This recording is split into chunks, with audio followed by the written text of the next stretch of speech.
میرے کریم سے گر قطرہ کسی نے مانگا ارے دریا بہا دیے ہیں اے بہا دیے نعرہ تکبیر نعرہ تکبیر نعرہ رسالت نعرہ رسالت حسن اعلی حضرت لبیک یا حسین لبیک یا حسین نعرہ تکبیر نعرہ رسالت سبحان اللہ ذرا سوچے تو صحیح یہ وہ دربار ہے جس دربار میں کسی شریف نہیں ہے واہ واہ کیا جس دربار میں ایک بھکاری آتا تو سلطان بن کے جاتا ہے لیکن اس محبوب سے اللہ کہلوا رہا ہے کہ محبوب قل آپ اپنی زبان سے کہیے لا اسألکم علیہ اجرا اے میری امتیوں میں تم سے کسی بھی شے کا مواخذہ نہیں کرتا میں تم سے کسی بھی چیز کی ڈیمانڈ نہیں کرتا الا المودۃ فی القربى مگر اپنے قرابت داروں کی محبت طلب کرتا ہوں ذرا سوچے تو صحیح اس سلطان کے بارے میں ذرا سوچے تو صحیح جسے کسی شے کی کمی نہیں پھر بھی ان لوگوں سے کہہ رہا ہے اپنی امتیوں سے کہہ رہا ہے اپنی امتیوں سے کہہ رہا ہے اے میری امتیوں میں تم سے ایک ہی چیز مانگتا ہوں اور وہ چیز کیا ہے المودۃ فی القربى وہ میرے قرابت داروں کی تم سے محبت ہے جس کی ڈیمانڈ میں تم سے کر رہا ہوں ذرا سوچے تو صحیح اس دربار میں کسی شے کی کمی نہیں اللہ کے رسول صلی اللہ علیہ وآلہ وسلم نے جس چیز کی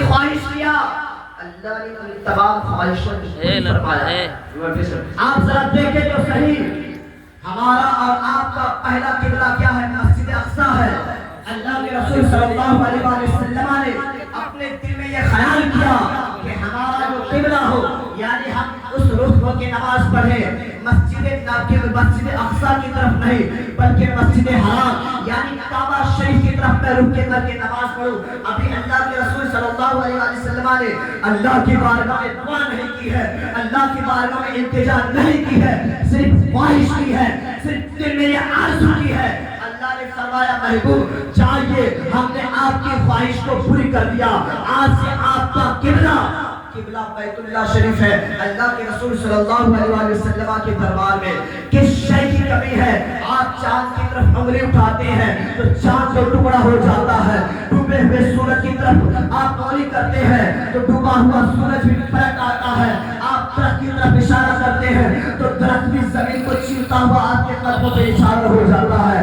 آپ جانوروں کی طرف اشارہ کرتے ہیں تو جانور بھی آپ سے باتیں کرنے لگتا ہے یارو اس دربار میں کسی شے کی کمی نہیں ہے اس لیے تو استاد زمن اعلی حضرت کے چھوٹے بھائی علامہ حسن رضا فرماتے ہیں مانگتا تو ہے مانگتا کوئی شاہوں میں دکھا دو مانگتا تو ہے مانگتا کوئی شاہوں میں دکھا دو جس کو اپنے سرکار سے ٹکڑا نہ ملا ہو واہ واہ انہیں پیار کچھ ایسا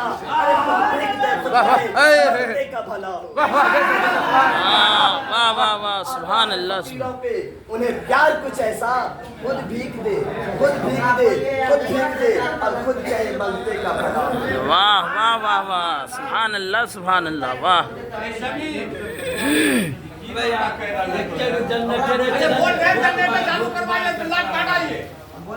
ایک گھنٹہ جنت چلن دے خود پروگرام ہی ہوگا ارے آپ لوگ